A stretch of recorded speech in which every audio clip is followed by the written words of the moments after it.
Good morning class 12। कैसे हैं आप लोग।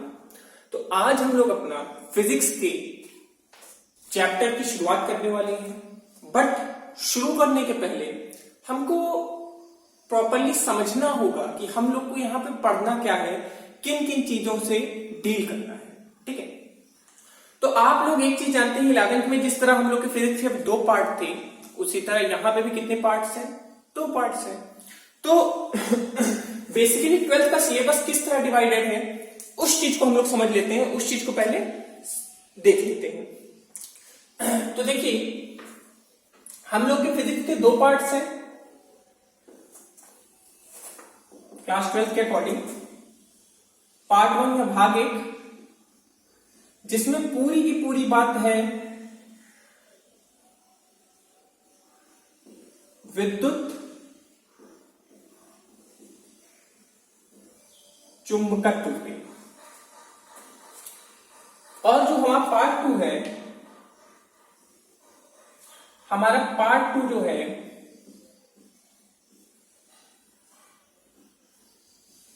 ये हमारा 2 भाग में डिवाइडेड है। प्रकाश, जिसको प्रकाश भी आगे चल के हमारा 2 भाग में बढ़ जाएगा।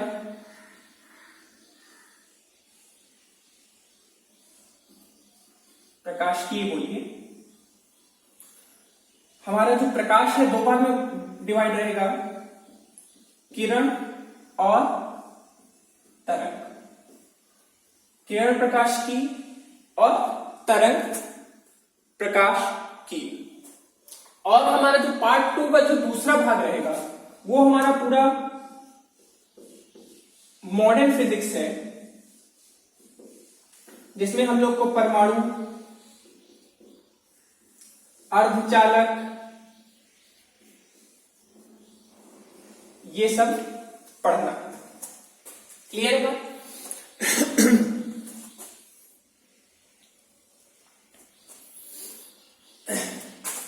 अब देखिए, मेरी एक चीज ये समझना है कि हमारा ये पार्ट जो है ये पार्ट 2 में है, इस पे ज्यादा फोकस हम करेंगे नहीं, इसको हटा देते हैं, क्योंकि पहले हम पार्ट 1 शुरू करेंगे और पार्ट 1 में क्या शुरू करना है वो चीज देखते हैं।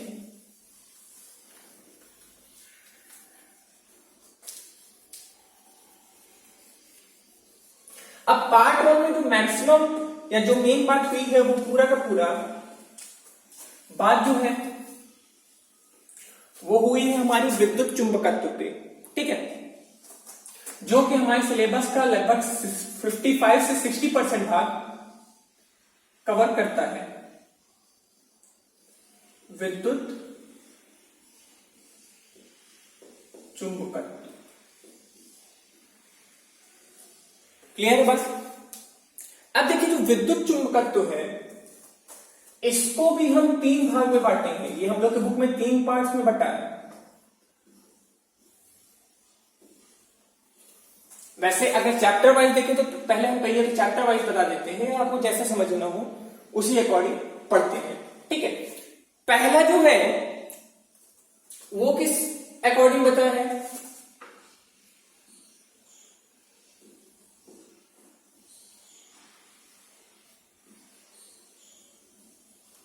स्थिर विद्युत की। इसमें क्या होगा, जब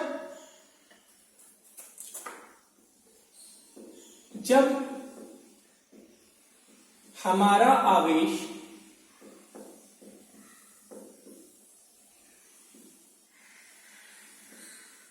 स्थिर अवस्था में हो। हमारा आवेश किस अवस्था में हो? हमारा आवेश स्थिर अवस्था में हो। और आप भी जानते हैं, जब कोई चीज स्थिर अवस्था में होती है, जब कोई चीज को स्थिर अवस्था में रखते हैं तो उसको हम कैसे लिखते हैं? वेग आप लोग पढ़े हैं ना क्लास 10 में। तो जब कोई चीज स्थिर अवस्था में होगी तो वो कैसी होगी? v बराबर 0। ये चीज आप लोग जानते हैं, ये चीज हम लोग पढ़े भी हैं। हमारा जो अगला पार्ट होगा उसमें क्या होगा? यहां पर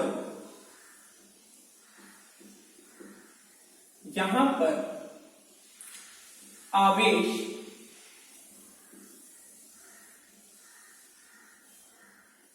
नियत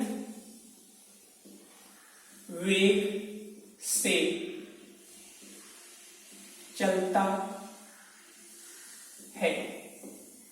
यहां पे क्या हुआ, जो हमारा आवेश है नियत वेग, नियत मतलब कांस्टेंट, आप लोग नाम सुने होंगे कि जब कोई चीज का मान ना बदले उसी को हम क्या बोलते हैं, नियत बोलते हैं या कांस्टेंट बोलते हैं। तो यहां पे हमारा आवेश कैसे चलता है, हमारा जो आवेश है वो नियत वेग से चलता है, मतलब v बराबर नियत, या इसको हम और भी क्या लिख सकते हैं, कांस्टेंट। ठीक है, ये कभी चेंज नहीं होता है। अब एक चीज और आप ध्यान दीजिए, ये भी पुराने क्लास से, छोटे क्लासेस से, 11th से बोल दीजिए कि जब हमारा वेग नहीं बदलेगा तो हमारा त्वरण क्या हो जाएगा। त्वरण क्या होता है, वेग में परिवर्तन, और जब वेग में परिवर्तन ही नहीं हुआ तो हमारा त्वरण क्या हो गया, शून्य हो गया। देखिए कुछ यहां पर बात नहीं हो रही है, यहां पे जितने चैप्टर्स हैं पहले आपके पार्ट में, उसमें एक आवेश को ही लिया गया है। शुरुआत के 2 चैप्टर जो हैं उसमें आवेश एकदम पॉज है, अपनी जगह पे रुका हुआ है। उसके बाद के जो चैप्टर्स है उसमें जो है आवेश क्या हो रहा है, नियत वेग से चल रहा है या मूव कर रहा है। और जो इसके बाद थर्ड पार्ट होगा, यहां पर आवेश त्वरित गति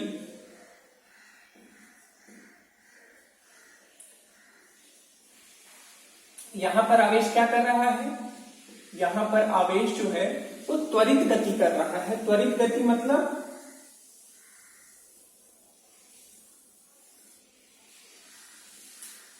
जो त्वरण है वो शून्य के बराबर नहीं हो सकता, मतलब त्वरण हमेशा या तो बढ़ेगा या घटेगा, बट कभी भी शून्य नहीं हो सकता। क्लियर है बात। अब देखिए इन्हीं के अकॉर्डिंग हमारे चैप्टर्स किस तरह बटे हैं।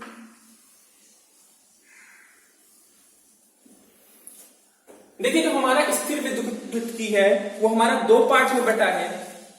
पहला है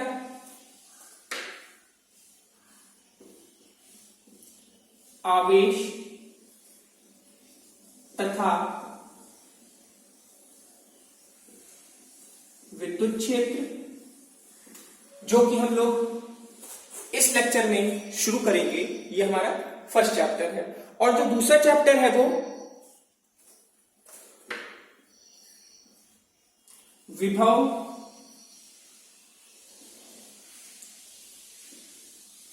विभवांतर तथा संधारित्र, या संधारित्र को हम और क्या बोलते हैं, कैपेसिटर। आपके पंखों में यूज होता है, आप लोग सुने कंडेंसर खराब हो गए, वो भी एक तरह का कैपेसिटर ही है। क्लियर है बात। ये हमारा हो गया स्थिर विद्युत की, जब हमारे आवेश क्या होते हैं, जब हमारे आवेश अपनी जगह पे रुके रहते हैं, पॉज कंडीशन में होते हैं, तब की बात। उसके बाद हमारा क्या आएगा, जब आवेश नियत वेग करते हैं, तो उसके बाद हमारा थर्ड 4th चैप्टर इस यहां से निकलेगा। कौन कौन सा, विद्युत धारा, जो आप लोग 10th में पढ़े हैं, अगर आपको ध्यान प्रॉपरली तो विद्युत धारा पढ़े हैं। और अगला है हमारा चुंबकत्व, जो कि हमारा 4th chapter first part book का बनाएगा। और एकदम अंत में जब हमारे आवेश क्या करते हैं, त्वरित गति करते हैं, तो यहां पे भी 3 चैप्टर है।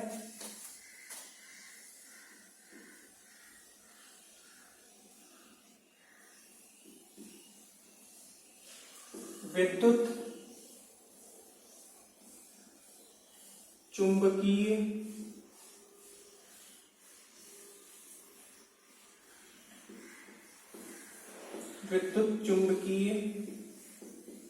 तरंग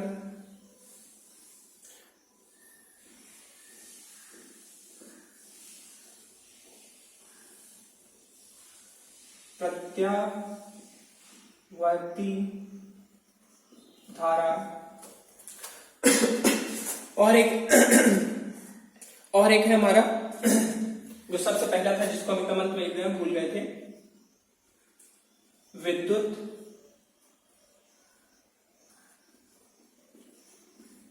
चुंबकीय प्रेरण। क्लियर है? तो जो हमारा फर्स्ट पार्ट है टोटल इतने टॉपिक से बना है जो कि हमको मेनली यहां पे पढ़ने हैं। ठीक है, ये दोनों एक ही में हो जाएंगे, बट कुल इतने पार्ट है हमारे पास। क्लियर है? तो इस चीज को हम लोग अब शुरू करते हैं। ये हमारे टॉपिक्स हैं। सबसे पहले हम इसको पढ़ेंगे, फिर इसको पढ़ेंगे, फिर इसको, फिर इसको, फिर इसको। ठीक है, तो हमको मेन अपना क्या शुरू करना है? आवेश तथा विद्युत क्षेत्र। तो इसको हम लोग शुरू करते हैं। क्लियर है बात? इसको नोट कर लीजिए, पॉज करके अगर आपको नोट करना हो नोट कर लीजिए। हम लोग शुरू करते हैं। उतना नोट हो गया आप लोग का? अब चलिए हम लोग मेन बात तो अब शुरू करने। अभी तक तो कहानी सुना रहे थे आप लोग को, काफी दिन बाद पढ़ाई कर रहे हैं, तो थोड़ा अभी तक कहानी सुना रहे थे। अब शुरू होगा मेन टॉपिक।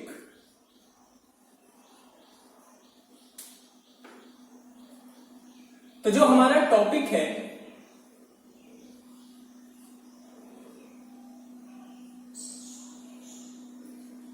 वो है स्थिर विद्युत की। ठीक है, क्या है ये? अब डेफिनेशन लिखना चाहिए तो आप लिख सकते हैं, यह विज्ञान की वह शाखा होती है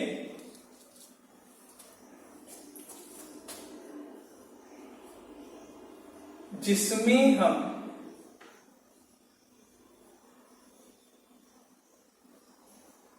स्थिर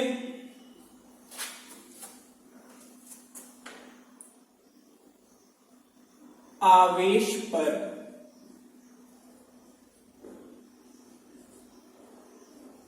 अध्ययन करती हैं। मतलब यहां पे जो आवेश जिनकी हम बात करने वाले हैं वो किस स्थिति में होंगे, वह किस तरह होंगे? वो स्थिर होंगे, एक स्थान पर रुके होंगे। ठीक है, ध्यान रखिएगा।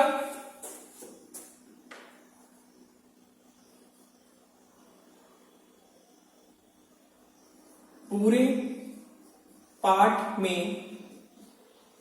आवेश सदैव स्थिर या अपने स्थान पर रुका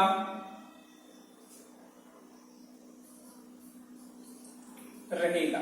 मतलब कुछ भी हो जाए, हम जिस भी स्थिति की बात करना चाहें, जो भी बात करना चाहें, हमारा जो आवेश है वो अपने स्थान पे ही रहेगा, वो अपने स्थान से कभी भी हिलेगा नहीं। मतलब उसका कोई भी कुछ भी आप कर दीजिए, वो रहेगा हमेशा अपनी जगह पे ही, उसमें कोई भी गति नहीं होगी। अभी हमने बताया था स्थिर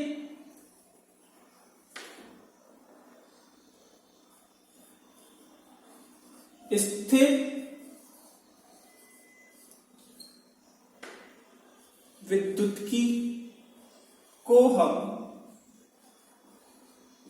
दो भाग में बांटते हैं। तो हम पढ़ रहे हैं स्थिर विद्युत्की, लेकिन जो हमारा चैप्टर है उसका नाम है विद्युत आवेश एवं विद्युत क्षेत्र या आवेश तथा विद्युत क्षेत्र। तो हम बात उसकी करेंगे। चैप्टर का मेन भाग ये है, बट चैप्टर का नाम जो है, चैप्टर का नाम क्या है? जो भी चैप्टर का नाम है वो इन दोनों में से एक भाग है, जिसका नाम क्या है? आवेश तथा विद्युत क्षेत्र। ठीक है, और दूसरा क्या है हमारा, विभव, विभवांतर तथा संधारित्र। ठीक है, तो मतलब एक चीज बस हमको ध्यान रखना है, बिल्कुल नहीं भूलना है कि यहाँ पे जो भी हम बात करेंगे वो स्थिर आवेश की बात करेंगे, और स्थिर विद्युत की क्या है, वह शाखा है जिसमें हम स्थिर आवेशों पर अध्ययन करते हैं। ठीक है, तो अब हम मेन अपने टॉपिक पे आते हैं, जो हमारे फर्स्ट चैप्टर का नाम है, क्या नाम है,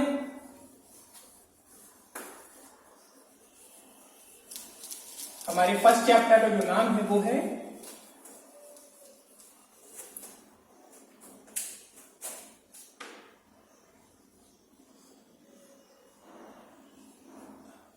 आवेश तथा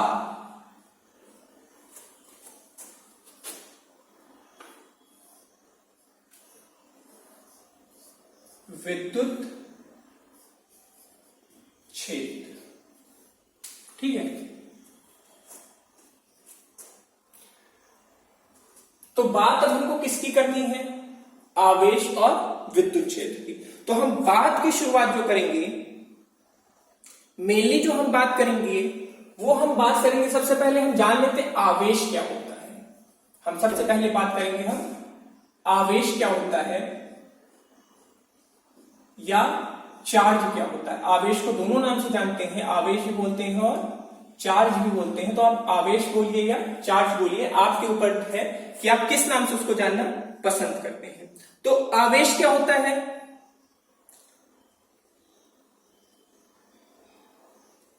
देखिए किसी भी वस्तु का,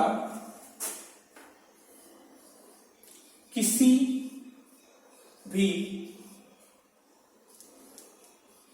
वस्तु का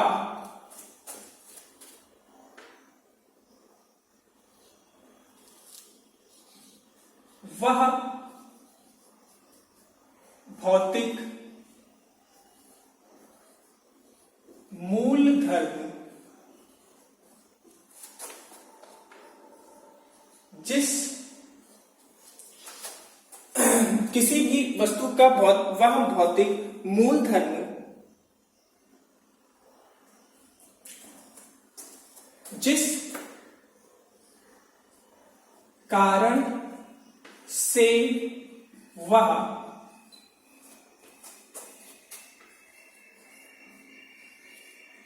विद्युत तथा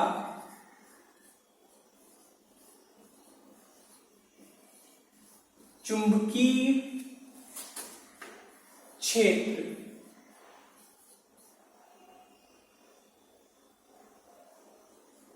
उत्पन्न करता है, उत्पन्न करता है। क्लियर बात?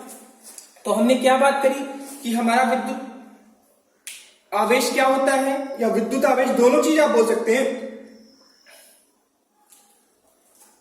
कि किसी भी वस्तु का वह भौतिक मूलधन जिस कारण से वह विद्युत तथा चुंबकीय क्षेत्र को उत्पन्न करता है।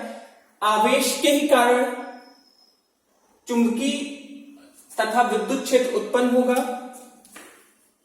तथा इनका अनुभव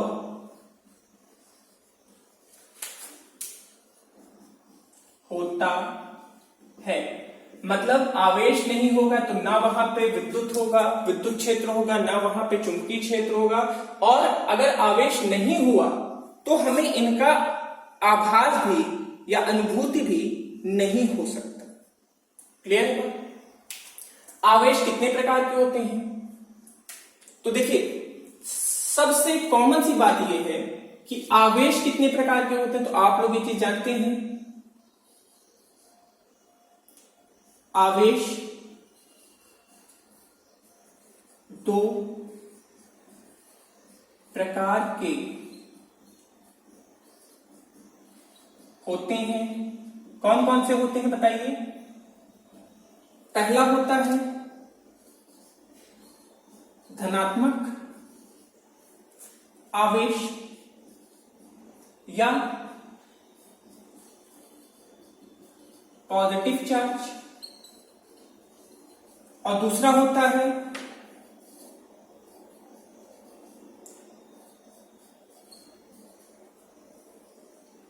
ऋणात्मक आवेश या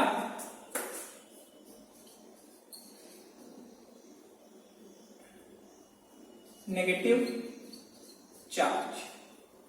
ठीक है, तो हमारे आवेश कितने प्रकार के होते हैं? 2 प्रकार के, धनात्मक, ऋणात्मक। क्लियर है बात? अब हम बात करेंगे, इसको नोट कर लीजिए जल्दी से, नोट हो गया?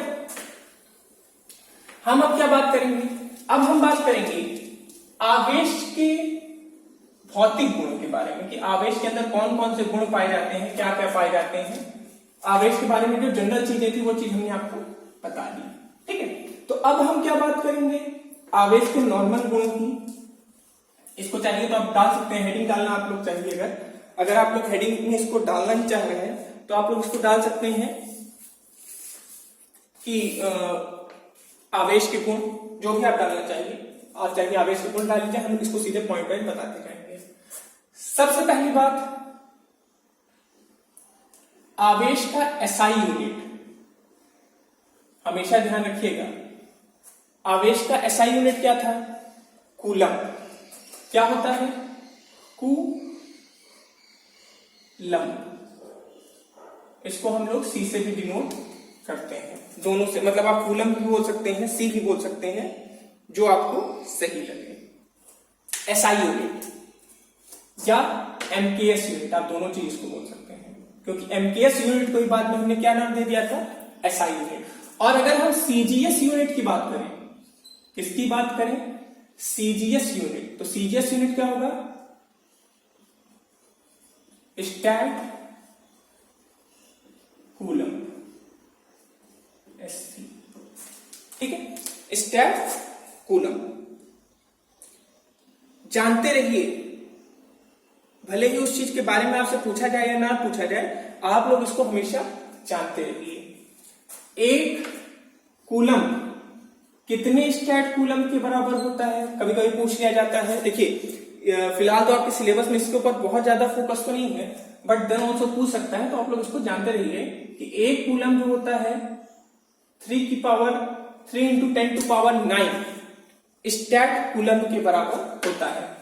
मतलब स्टैट कूलम हमारा क्या होता है? छोटा होता है, और कूलम जो होता है बड़ा होता है। इसको भी नोट कर लीजिए। हो गया नोट? हो गया? आगे बढ़े। हाँ, एक चीज आप और भी अगर चाहिए जानना तो आप जान सकते हैं। अगर केमिस्ट्री की बात करें तो वहां पे भी तो विद्युत रसायन है। विद्युत रसायन पढ़े केमिस्ट्री में, विद्युत रसायन, वहां पे भी विद्युत है। तो वहां पे आप लोग को एक और यूनिट आती है, फिलहाल में आपको जानकारी होनी चाहिए। जानकारी अगर आप हम अब कर ही रहे बात, तो सब चीज की बात करते चलेंगे। वहां पे आता है फैराडे। हम आवेश को किसमें नापते हैं?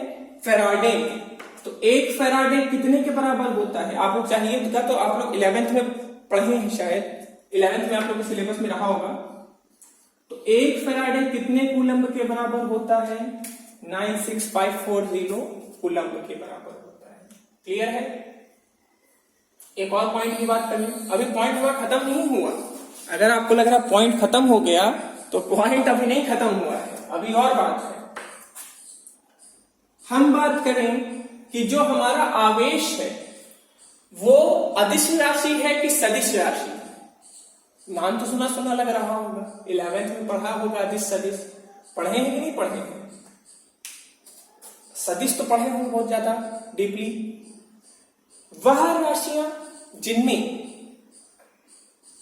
दिशा होती है उन्हें हम सदिश राशि बोलते हैं, जिनमें दिशा नहीं होती उन्हें हम अदिश बोलते हैं। तो ध्यान दीजिए, हमारा जो आवेश होता है, हमारा जो आवेश है यहाँ पे, आवेश जो है हमारा वो कौन सी राशि है, हमारी अदिश राशि है, क्योंकि इसमें कोई दिशा नहीं होती। तो आवेश एक अदिश राशि है। अदिश राशि को इंग्लिश में क्या बोलते हैं बताइए? Scalar quantity. तो अदिश राशि को हम क्या बोलते हैं भैया? अदिश राशि। क्लियर है? जल्दी से पॉज करके आप लोग नोट कर लीजिएगा, हम आगे चलते हैं। लेक्चर इंट्रोडक्शन में ही पूरा खत्म हो जाएगा अगर को लगता है।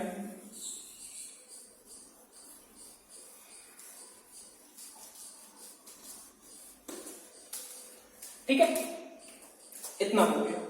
अब यहां पे हम बात करेंगे समान प्रकृति के आवेशों को और विपरीत प्रकृति के आवेशों को। तो समान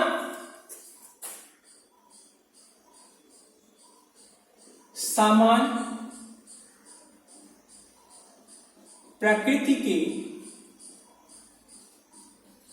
आवेश को हम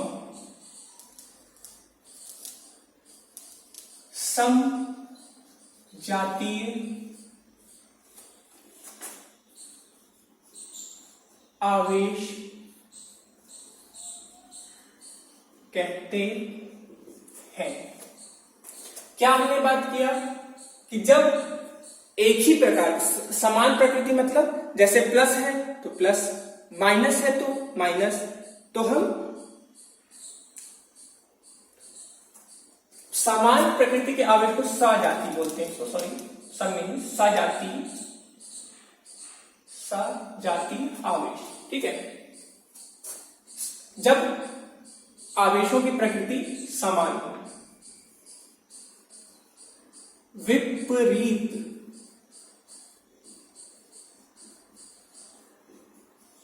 प्रकृति के आवेश को हम, अब सम का उल्टा क्या होता है? सम का उल्टा क्या होता है?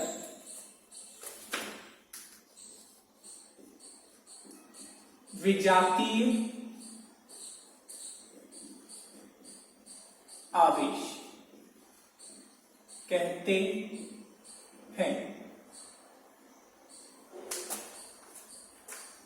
समान वाले को सेम चार्ज, विपरीत को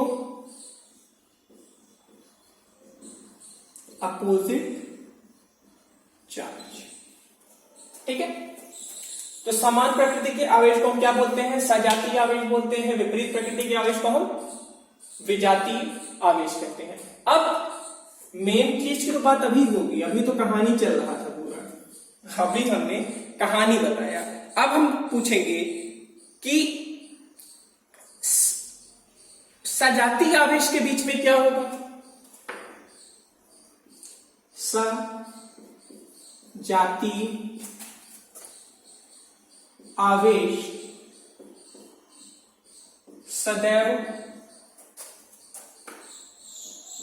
एक दूसरे को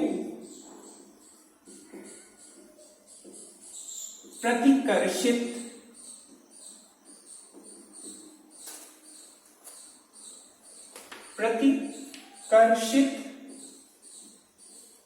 करते हैं।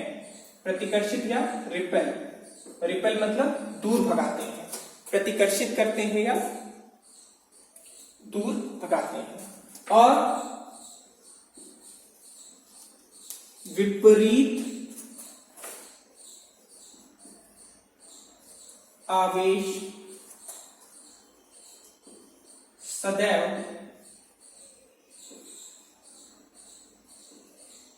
एक दूसरे को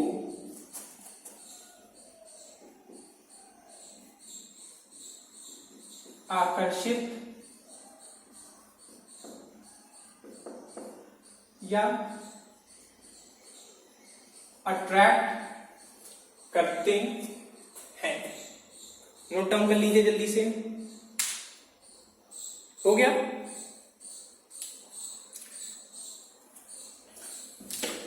अब देखिए यहां से अब हम लोग का ये जो कहानी वाला पोर्शन था वो खत्म हो गया।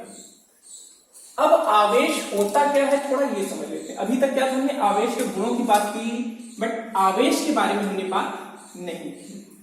तो इसके लिए थोड़ा सा आपसे एक छोटा सा बेसिक जानकारी आपसे चाहेंगे कि आप लोग क्लास 9 में आप लोग को परमाणु की संरचना बता दी जाती है। आप लोग परमाणु की संरचना पढ़े रहते हैं। अगर आप लोग को ध्यान हो तो परमाणु कुछ इस तरीके का होता है, बीचों बीच नाभिक,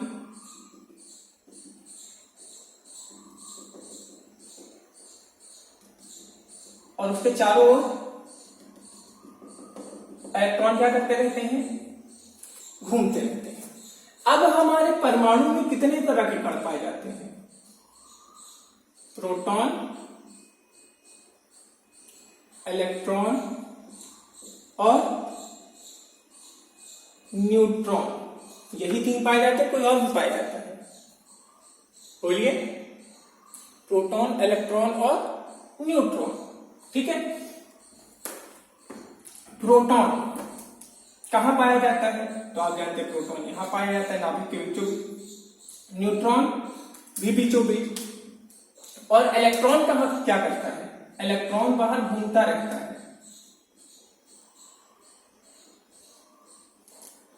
अब पहली कक्षा में 2 होता है, दूसरी में 8 होता है। 3 4 5 6 7 8। क्लियर है? ये चीज तो आप लोग जानते हैं। अब इस पे कौन सा आवेश होता है? तो ध्यान दीजिए, प्रोटॉन के ऊपर जो आवेश होता है वो होता है धनात्मक, इलेक्ट्रॉन पे ऋणात्मक, और न्यूट्रॉन आवेशहीन, मतलब विचारक खाली रहता है। क्लियर है? अब आप ये बताइए, आवेश 2 ही तरह के होते हैं, पॉजिटिव और निगेटिव। और ये चीज भी आप जानते हैं कि इस पृथ्वी पे जितनी भी वस्तुएं बनी हैं सबकी सभी किससे बनी है? परमाणुओं से बनी। तो आवेश तो इनके अंदर ही होगा।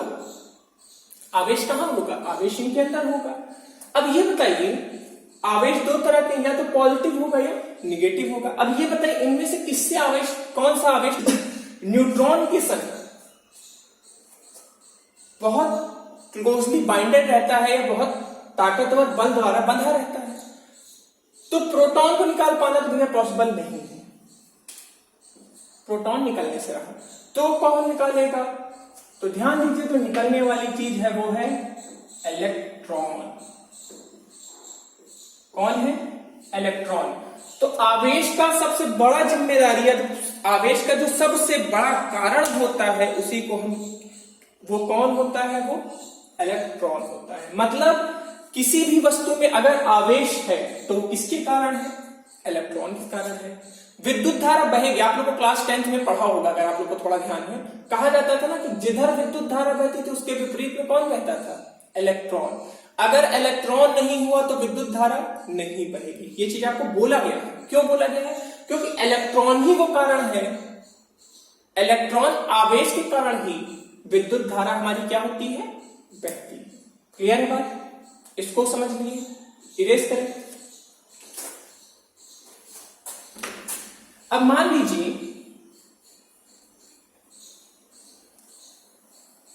यहां पे आपको एक चीज बताएगा कि कोई भी वस्तु में जो आवेश होता है वो किसके कारण होता है? इलेक्ट्रॉन के कारण होता है। मतलब हमारी आवेश की न्यूनतम इकाई क्या होगी?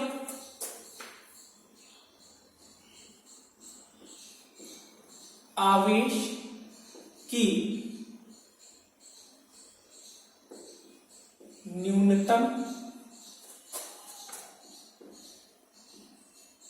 इकाई बराबर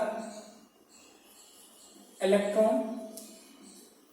अरे हमने कहा ना कि हमारी सबसे छोटी, आप लोग भी ये चीज तो पढ़े नहीं है, आप लोग ये चीज जानते भी हैं, नहीं जानते फिर सुन लीजिए कि परमाणु को 3 भागों में तोड़ा जा सकता है। किसमें? या परमाणु के 3 मौलिक कण होते हैं जिनको हम बोलते हैं इलेक्ट्रॉन, प्रोटॉन और न्यूट्रॉन, लेकिन उससे ज्यादा उनको हम तोड़ नहीं सकते। ये चीज आप सुने हैं, ये चीज सुने हैं, बट ये चीज कुछ दिन बाद गलत साबित हो गई। क्या हुआ? कुछ दिन बाद ये चीज क्या हो गई, हमारी गलत साबित हो गई। क्यों? क्योंकि इलेक्ट्रॉन से भी उसकी छोटी इकाइयां आ गई बाद में, इलेक्ट्रॉन से भी छोटी इकाइयां क्या हो गई, आ गई है। देखिए हाल के ही कुछ प्रयोगों में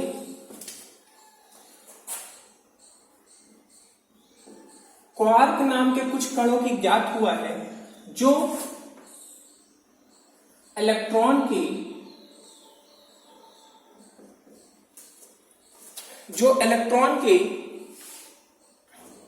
1/3 या 2/3 इलेक्ट्रॉन के भाग के बराबर होते हैं। मतलब इनसे भी, इलेक्ट्रॉन से भी छोटी इकाइयां मिली, बट इन इकाइयों का हम लोग यूज इसलिए नहीं कर सकते सबसे छोटी इकाई के रूप में। क्यों? क्योंकि इनका जो अस्तित्व है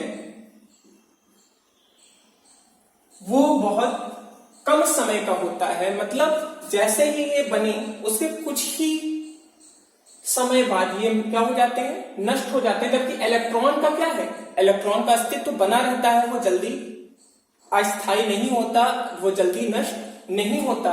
इसलिए हमें इलेक्ट्रॉन से भी छोटी इकाई है हमारे पास, ये ध्यान रखिएगा, उसको हम क्वार्क बोलते हैं, जो इलेक्ट्रॉन के 3 या 2/3 इकाई के बराबर होता है।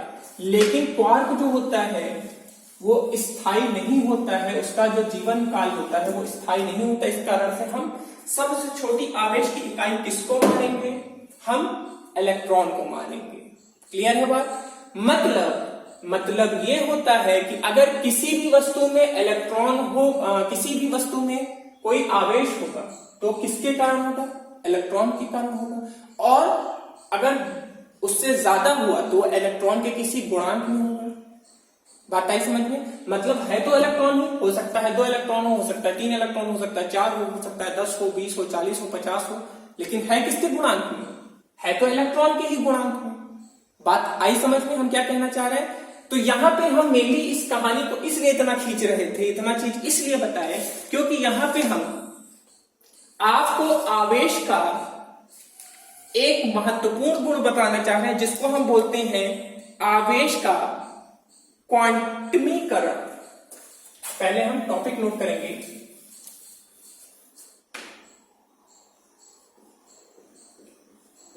आवेश का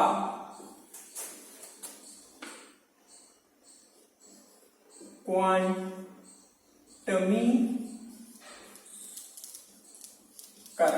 नाम काफी बड़ा है, स्पेलिंग पे गलती हमको लग रही है, सही देखिए पहले। क्वांटमीकरण सही है, क्लियर है? इसको हम और क्या बोल सकते हैं,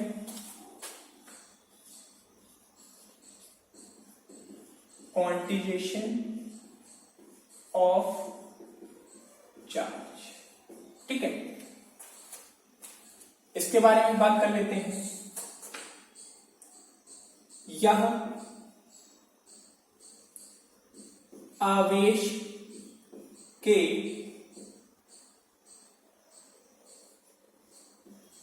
मुख्य गुण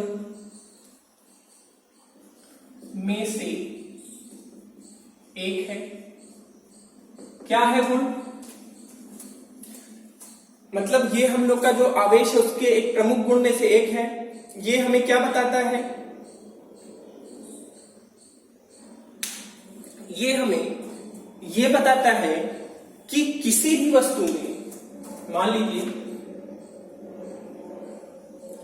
किसी भी वस्तु में आवेश की मात्रा, आवेश की मात्रा इलेक्ट्रॉन के पूर्ण गुणांक के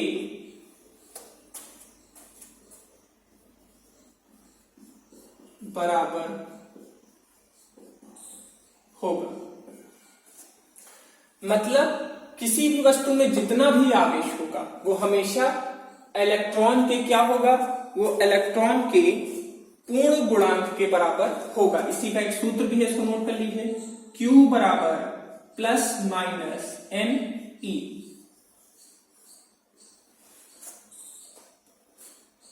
Q यहां पे क्या है, Q यहां पे क्या है,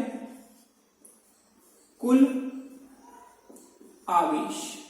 Q हमारा यहां पे है कुल आवेश। क्लियर है बात? अब आपके मन में एक छोटा सा क्वेश्चन आ सकता है कि सर यहां पे प्लस माइनस आपने क्यों कर दिया है? देखिए, इसके लिए हमको छोटा सा एग्जांपल लेना पड़ेगा। ये चीज आपने नोट कर लिया, जल्दी से नोट कर लीजिए, इसको इरेज करते हैं। फिर यहां पे हम आपसे एक छोटी सी चीज बात पूछना चाहेंगे कि कोई वस्तु है, मान लीजिए यहां पे कोई वस्तु है, इसके ऊपर जो आवेश है वो है 0। आवेश मतलब कुल आवेश, और कुल आवेश इस पे क्या है, वो है 0। तो बताइए क्या इसके अंदर आवेश होगा कि नहीं होगा? आपको परमाणु का केस याद करना होगा। जैसे परमाणु जो होते हैं वो हमेशा उदासीन होते हैं। जैसे मान लीजिए हमने लिया यहाँ पे हीलियम का परमाणु। हीलियम का परमाणु हमेशा क्या रहता है, उदासीन होता है। लेकिन क्या वास्तविकता में भी वो उदासीन होता है? नहीं। हीलियम के अंदर, हीलियम का जो परमाणु क्रमांक होता है वो होता है 2। इसका मतलब ये होता है कि इसके अंदर प्रोटॉन भी 2 हैं और इलेक्ट्रॉन भी 2 हैं। मतलब जितने प्रोटॉन उतने इलेक्ट्रॉन, और प्रोटॉन जितने प्रोटॉन उतने इलेक्ट्रॉन है, तो उसका कुल आवेश कितना हो गया, 0 हो गया। लेकिन इन केस मान लीजिए, इन केस के लिए थोड़ी देर मान लीजिए कि इसके अंदर से एक इलेक्ट्रॉन बाहर चला गया।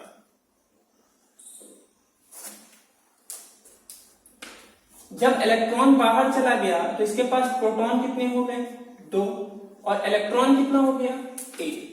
तो एक इलेक्ट्रॉन ने एक प्रोटॉन के आवेश को तो खत्म कर दिया, लेकिन एक प्रोटॉन का आवेश तो अभी भी बचा है।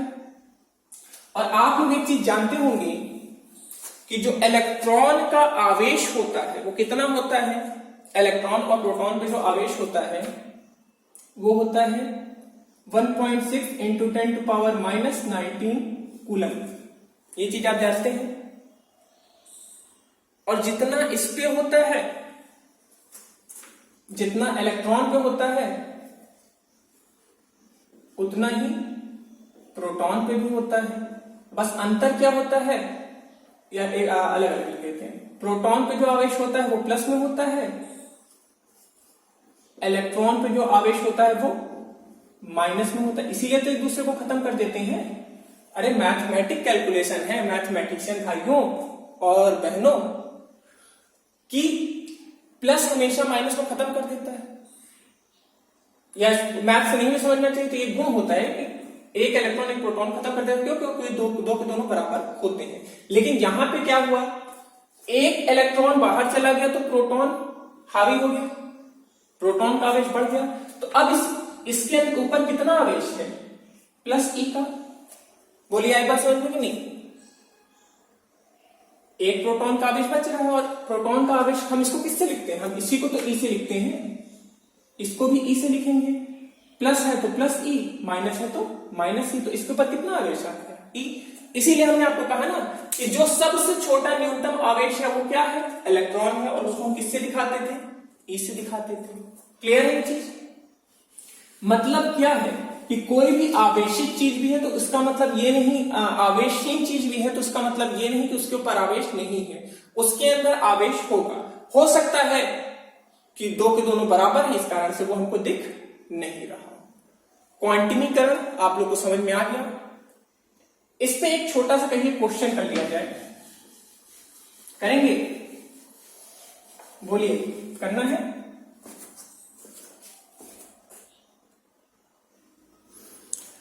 देखिए सामने हमारे क्वेश्चन है, उदासीन H2 गैस के 2 मोल में, लाइट फिर कट गई, लाइट आ गई फाइनली। शुरू करें क्वेश्चन करना। यहाँ पे बहुत दिक्कत है, लाइट बहुत कटती रहती है। ठीक है, तो क्या है क्वेश्चन, उदासीन H2 गैस के 2 मोल में धनात्मक अथवा ऋणात्मक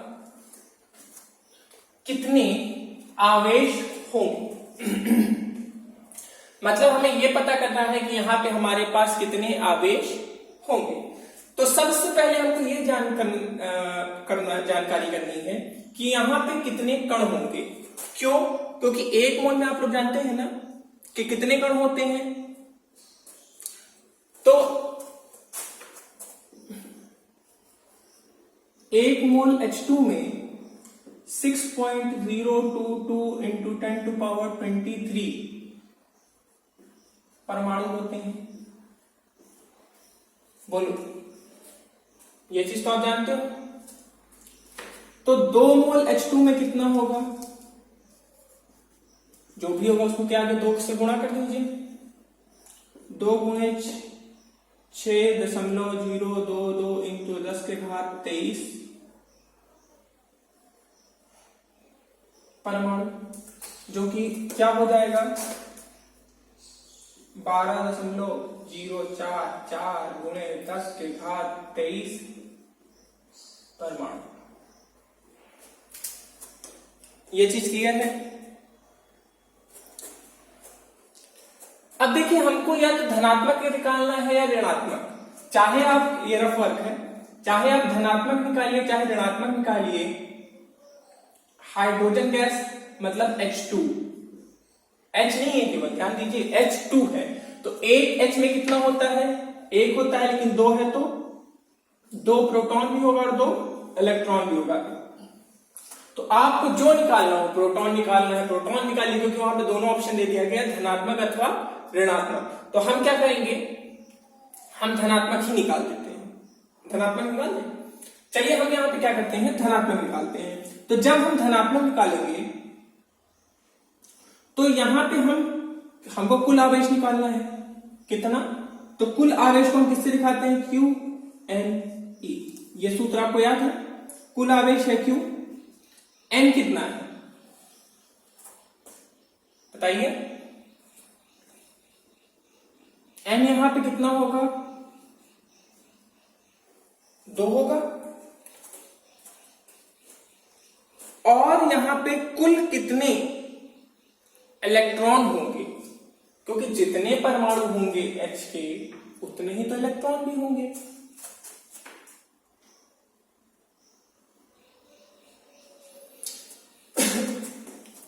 इतनी बात आपको समझ में आई। तो 2 इलेक्ट्रॉन होंगे या 2 प्रोटॉन होंगे। तो यहां पे एक, इसको लगाने के पहले हर परमाणु में कितने इलेक्ट्रॉन होंगे, एक संग नहीं करेंगे, अलग अलग करेंगे। हर परमाणु में कितने इलेक्ट्रॉन, चलिए हम इलेक्ट्रॉन ही निकाल लेते हैं। तो हर H2 में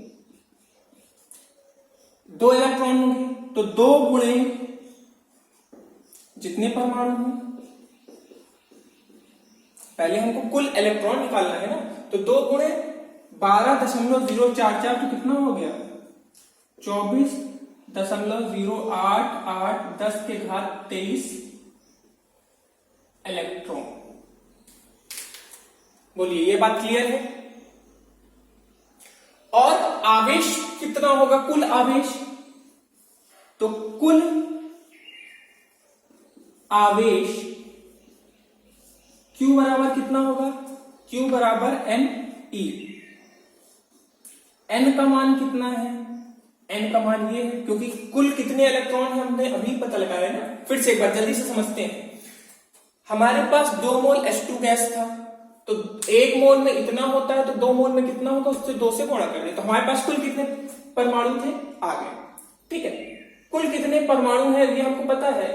कुल कितने अणु कर लीजिए इसको, क्योंकि ये अणु की बात कर रहे हैं, ये अणु है, ये परमाणु नहीं है। ध्यान दीजिए H2 है, अगर H होता केवल तो उसको हम परमाणु बोल सकते थे, H2 है तो ये अणु है। और प्रत्येक अणु में कितने प्रोटॉन या इलेक्ट्रॉन है? तो प्रत्येक परमाणु में प्रत्येक अणु में 2 प्रोटॉन या 2 इलेक्ट्रॉन है, तो 2 से फिर से गुणा कर दिए, तो हमारे कुल कितने इलेक्ट्रॉन आ गए? इतने आ गए। और एक इलेक्ट्रॉन पे कितना आवेश होता है? तो एक इलेक्ट्रॉन पे आप जानते हैं एक इलेक्ट्रॉन बराबर दिख रहा है, बहुत नीचे चला गया, रुके कैमरे से देखते हैं, दिख रहा है। तो एक इलेक्ट्रॉन में कितना होता है? 1.6 10 की घात -19 कूलाम होता है, ये चीज आप जानते हैं। तो यहां पे क्या करेंगे? कुल कितने इलेक्ट्रॉन हैं? 24 गुणे 0.088 10 के घात 23 गुणे इलेक्ट्रॉन कुल कितने हैं? 1.6 10 के घात -19। अब गुणा करा जाए तो गुणा कहीं रफ में कर लीजिए।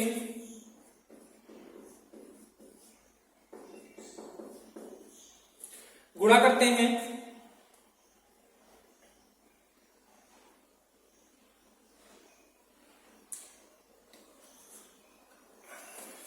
तो गुणा जो करें हैं वो आ रहा है 3.85 गुणे 10 के घात 5 कूलम।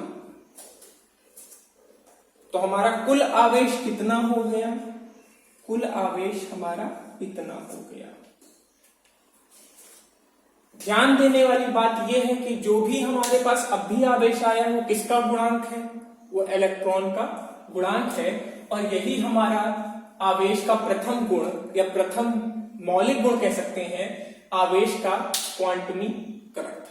ठीक है, इसको नोट कर लीजिए। आज हम लोग अपने लेक्चर को यहीं पे एंड करेंगे और फिर नेक्स्ट लेक्चर में इसके आगे से जो हम लोग का टॉपिक छूट रहा है इस चैप्टर का उसको शुरू करेंगे। ध्यान दीजिए, लेक्चर छूट थोड़े बड़े हैं, मुझे पता है कि एक दिन में पूरी चीजें नहीं समझ में आएगी, तो उसको 2 दिन में देखिए, 3 दिन में देखिए, क्योंकि हर वीक हम लोग का मैक्सिमम 2 लेक्चर्स आएंगे, हो सकता है कुछ वीक एक भी लेक्चर आए। तो ट्राई करिएगा कि इसको पूरा कंप्लीट कर लीजिए, नोट्स मेंटेन करिए, और इसके बाद जो हमारी नेक्स्ट लेक्चर में बात होगी वो हमारे नेक्स्ट लेक्चर में बात होगा।